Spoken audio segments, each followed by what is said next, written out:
people didn't understand the USA about icing and offsides, or the terms or whatever. So you had to put in explanations that I think most Canadians, etc., would know, and you had to, as an announcer, deal with that in a certain way, and you had to supplement the video with maybe a diagram or something like that that would be a little beyond that. But when you got into Stanley Cups or whatever they were showing worldwide, the Zoomar, I think, was the key to hockey. Good Zoomar operators, so there was less cutting or whatever in the flow.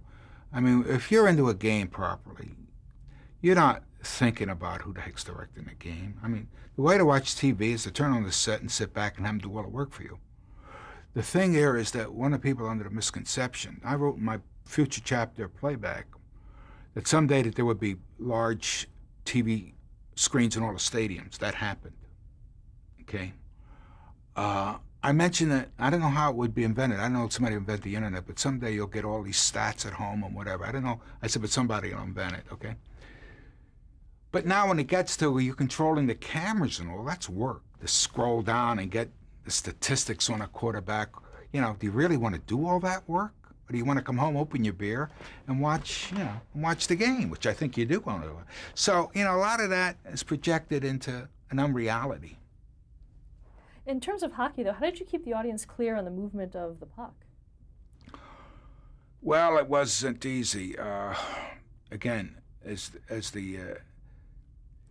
see, that's where high definition and stuff like that would be better, and bigger screens, because what will happen is that you can actually be in the picture more than rely on a lens. The eye is the best lens there is. So someday you'll have a big transmission. I talked about this in Omni magazine when they asked me to predict the future. There are ways of TV changing how you view TV by the nature of the technology. Someday the screens will be very large and you'll be in the picture more. See what I mean? Because it's the panning that's very disconcerting.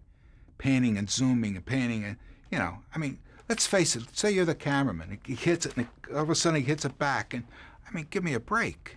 How are you supposed to stay with that? So they tried to put seeds in it. They tried to do different things, and I don't know how successful any of that was. But, the